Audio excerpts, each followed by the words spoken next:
Halo teman-teman semuanya, gimana nih kabarnya hari ini? Semoga kita selalu diberi kesehatan ya. Saya Diza Ulyanur Faiza sebagai host pada Public Health Podcast. Nah, aku akan menemani kalian beberapa menit ke depan. Pada hari ini kita akan memperingati Hari Perempuan Internasional. Nah, kita udah kedatangan narasumber yang super duper kece abis. Siapa lagi kalau bukan Mbak Lika? Halo. Nah, for your information ya teman-teman, Mbak Lika ini merupakan salah satu mahasiswa kesehatan masyarakat angkatan 2021 yang ini juga menoreh prestasi yaitu sebagai duta genre Banyuwangi. Wah, keren banget dong. Mungkin Mbak Lika bisa perkenalan dulu dong dengan teman-teman semuanya.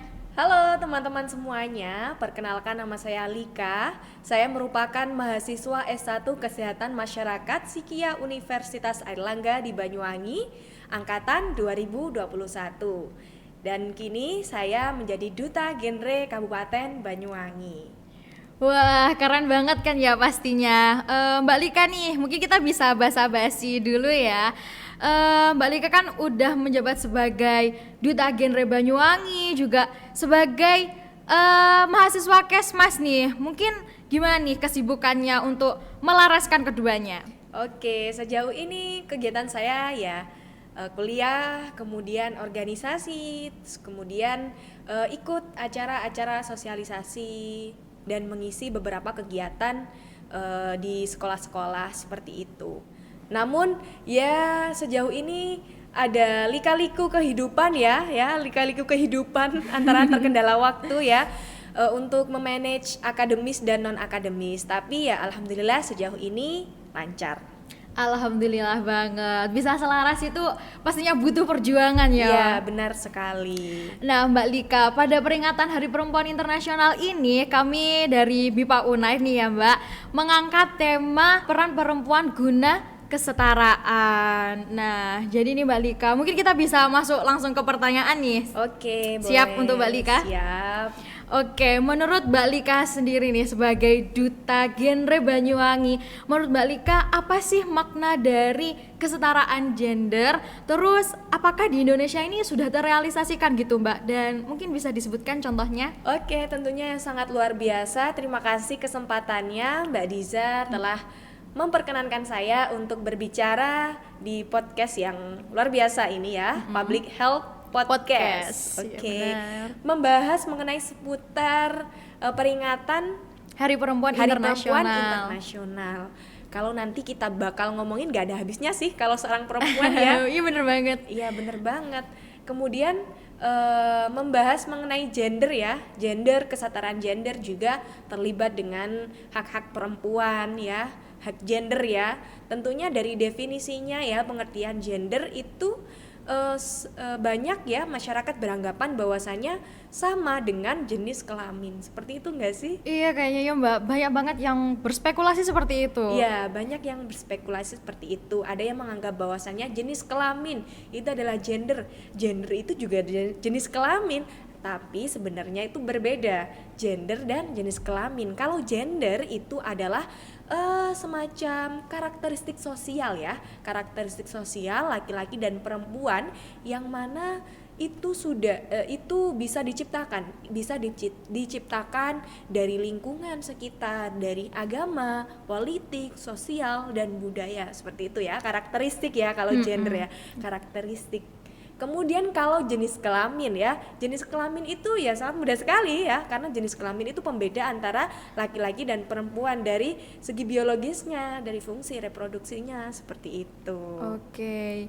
Nah kemudian kita kan sudah tahu ya gender itu apa, terus kita mau membahas mengenai kesetaraan gender. Kalau gender itu karakteristik sosial yang dimiliki oleh laki-laki dan perempuan. Contohnya nih ya, banyak yang menjudge atau mendoktrin kalau wanita itu tugasnya hanya memasak ya, Iya, benar. tugasnya hanya mencuci baju, tugasnya hanya mencuci piring ya, sekitar ya tugas rumah tangga seperti itu. Akan tetapi laki-laki apa nggak bisa sih kalau tugas seperti rumah tangga seperti itu?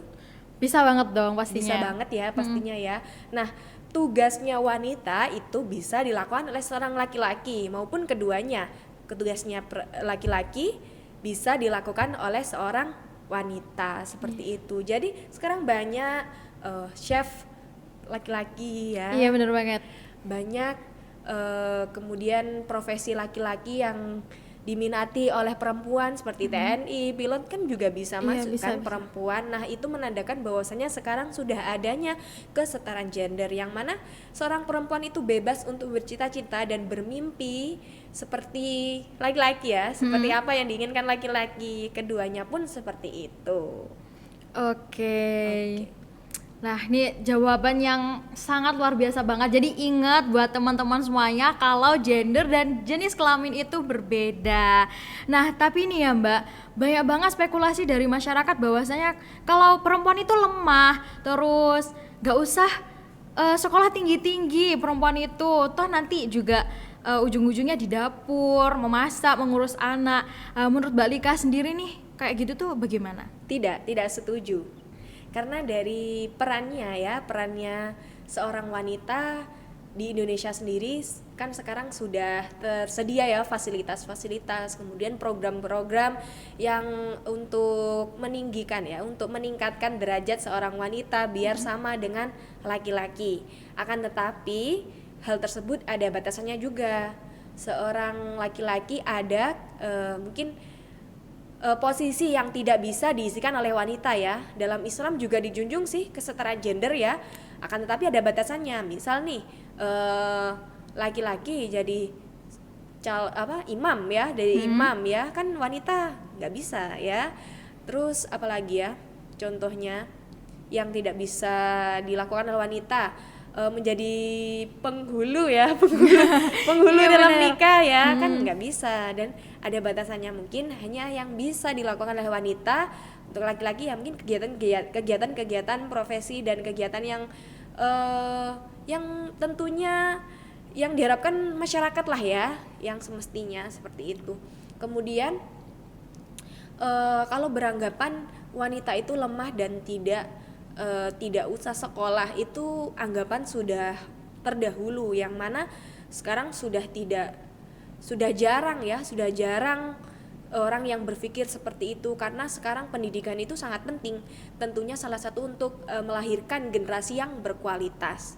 Kalau dikatakan wanita itu adalah pembangun peradaban dunia. Iya benar. Wanita itu adalah mencetak generasi yang berkualitas. Nah, kan seperti itu memang seperti itu kan. Nah, salah satunya dengan adanya pendidikan. Iya, jadi banget. seorang wanita ketika dididik dengan benar, maka hasilnya dia akan akan melahirkan generasi yang berkualitas selanjutnya. Karena wanita itu juga sebagai Umi Madrasatul Ula, ya. Benar nggak sih? Benar. Nah, Umi Madrasatul Ula yang mana pendidikan pertama bagi seorang anak. Jadi wanita itu perlu dengan adanya pendidikan, dengan adanya akhlakul karimah, tentunya karakteristik seperti itu.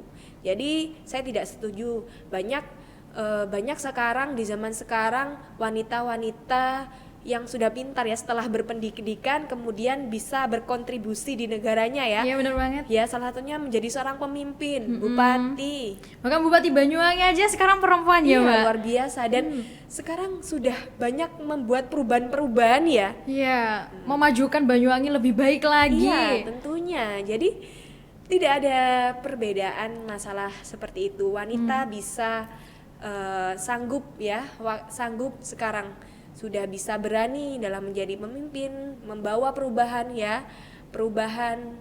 Jadi kita move on saja. Jadi pemikiran dulu kalau wanita nggak usah sekolah. Ya, nggak usah sekolah.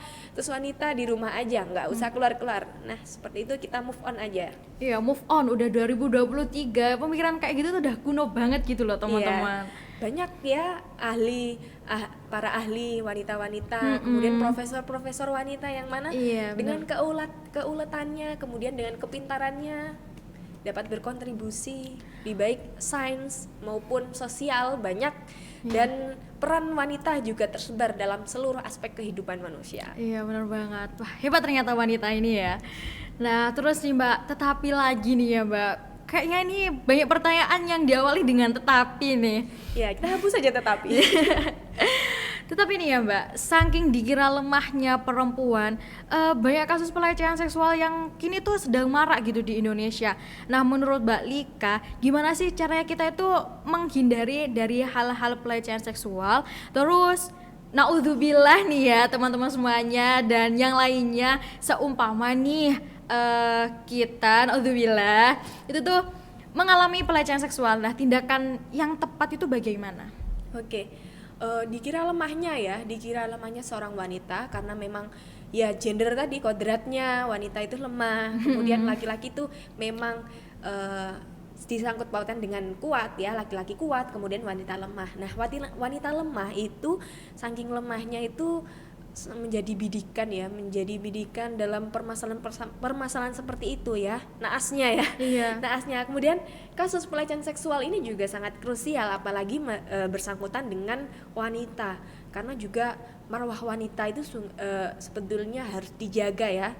Marwah seorang wanita harus dijaga, kemudian derajatnya wanita sebagai wanita juga tinggi, harus dijaga, jangan sampai ada tindakan-tindakan yang tidak diinginkan seperti itu. Dan masalah pelecehan seksual ini sayangnya ya, mirisnya sudah tersebar di media sosial, di beranda-beranda berita, itu menjadi permasalahan yang sangat menjamur, betul nggak sih? Betul banget. Ya. Dan kasus pelecehan seksual ini tidak pandang usia, sampai anak-anak pun itu sudah mengalami ya permasalahan-permasalahan tersebut, sudah ada terjadi ada kasus pelecehan seksual hingga orang dewasa ya, mahasiswa juga, kemudian orang dewasa. Jadi tidak pandang umur, juga tidak pandang tempat ya, tidak pandang kondisi. Bahkan di ramaian pun juga terjadi kasus pelecehan seksual. Nah, kalau kita tidak menjaga diri kita sendiri ya, seorang wanita tidak menjaga diri sendiri, kita mungkin ya dikatakan lemah, dikatakan lemah, tapi belum tentu kita itu tidak bisa menjaga diri kita sendiri. Ya, yang pertama, ketika seseorang atau seorang wanita mengalami korban pelecehan seksual, ya kita harus mengamankan diri kita sendiri. Kita harus pintar dalam mencurigai ya, bahasanya ya. Mencurigai, ada tanda-tanda nggak sih ini sebenarnya tanda-tanda mencurigakan tentang pelecehan seksual. Ada di angkutan umum misal ya, di angkutan umum ada orang satu, ini kok gerakannya kayak mencurigakan, kayak membidik saya, kok mengikutin saya. Nah, ini harus dicurigakan. Kita harus lari, kita harus menjauh ke tempat yang aman ya. Yang pertama, itu juga penting loh ya. Nah, yang kedua, ketika sudah terjadi seperti itu, kita harus teriak. Jadi kita tidak harus diam. Nah, teriaknya itu yang pertama untuk menjaga keamanan diri sendiri, juga sebagai keadilan ya. Sebagai keadilan. Jika dia tidak teriak, kemudian bisa saja korban itu menyalahkan si wanitanya. Mungkin dari beralasan karena ini pakaiannya kok mencolok ya. Tapi sekarang ini bukan yang menjadi indikator, bukan hanya pakaian saja. Iya, benar banget. Ya, meskipun yang hijaban itu juga menjadi bidikan ya korban pelecehan seksual, itu sayang sekali. Miris banget ya, sih. Miris banget. Maka dari itu menjaga iman, kemudian menjaga keamanan diri sendiri itu juga diperlukan. Kemudian salah satunya dalam penjaga keamanan diri sendiri itu kan ada ya korban wanita pelecehan seksual itu merasa tidak bisa berkata-kata atau diam ya, silent, padahal dia bisa teriak, akan tetapi dalam kondisi tersebut dia itu tidak bisa teriak. Entah itu memang terjadi hal demikian, seperti itu memang benar. Nah, akan tetapi kita bisa melawan dengan teriak, dengan sekitar kita ya, orang sekitar kita bisa membantu menjadi saksi tahu dan lainnya tersebut, sehingga bisa adanya keadilan hukuman atau keadilan korban si pelecehan seksual tadi. Nah, kemudian selain itu kita juga harus melek dengan isu pelecehan seksual. Nah, kita harus mencari informasi-informasi, kemudian kita bisa melindungi ya teman sesama kita dari pelecehan seksual tersebut. Benar banget. Terus juga mungkin butuh bukti nih, Mbak. Nah, benar sekali. Nah, di zaman sekarang semua serba dokumentasi ya. Iya. Ya, untuk menciptakan keadilan ya, untuk mawas diri ya, untuk menciptakan keadilan dan keamanan, ya kalau setidaknya tidak bisa teriak lah ya, bisa mendokumentasi dengan bukti-bukti sehingga bisa mendukung terjadi adanya korban pelecehan seksual misalnya seperti itu. Nah, gitu ya teman-teman, sebuah tips nih bagaimana tindakan yang benar ketika mungkin ada sesuatu yang mencurigakan gitu. Terus nih Mbak, kita nih kan sebagai mahasiswa yang sering banget disebut dengan agent of change, sebaiknya melakukan tindakan apa sih Mbak untuk menyikapi pelecehan seksual yang sedang marak-maraknya ini? Oke, mahasiswa. Kalau sudah ngomongin mahasiswa ini udah gak gemen-gemen sih ya. Karena peran mahasiswa itu sangat luar biasa ya, sangat bisa mengisi di seluruh aspek kehidupan manusia, bermasyarakat, semua berperan mahasiswa. Nah, salah satunya yang menjadi krusial dan terpenting, mahasiswa harus melek terhadap isu kekerasan seksual. Baik, bukan hanya di kampus saja ya. Di kampus sudah marak sekarang ya pelecehan seksual, maksudnya kasus pelecehan seksual sudah marak. Nah, kalau di luar kita harus lebih melek, lebih peduli. Jadi misal nih mahasiswa, perannya mahasiswa satu untuk menegakkan pencegahan isu kekerasan seksual ya di dunia kampus ataupun di masyarakat melalui isu-isu tersebut. Nah, kemudian peran seorang mahasiswa juga secara mahasiswa juga mempunyai teman sebaya ya pastinya ya, dari terdekat dulu. Jadi mahasiswa sebagai teman sebaya, mungkin ada orang atau ada temannya mahasiswa yang mengalami pelecehan seksual tersebut ya, naudzubillah min dzalik ya.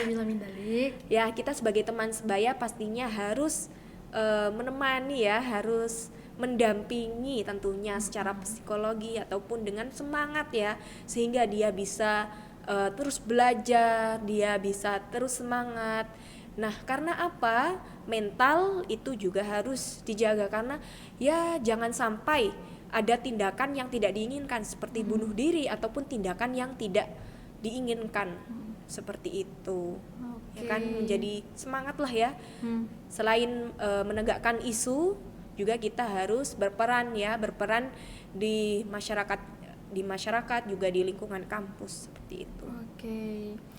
Terus nih Mbak, terakhir pertanyaan dari saya nih ya, pesan nih untuk seluruh perempuan yang ada di Indonesia bahkan dunia. Pesan ya untuk wanita di seluruh dunia sangat luar biasa, karena wanita itu memang disebutkan dalam hadis Nabi itu sampai 3 kali ya, sampai 3 kali derajatnya 3 tingkat dibandingkan ayah. Iya, benar banget loh. Iya.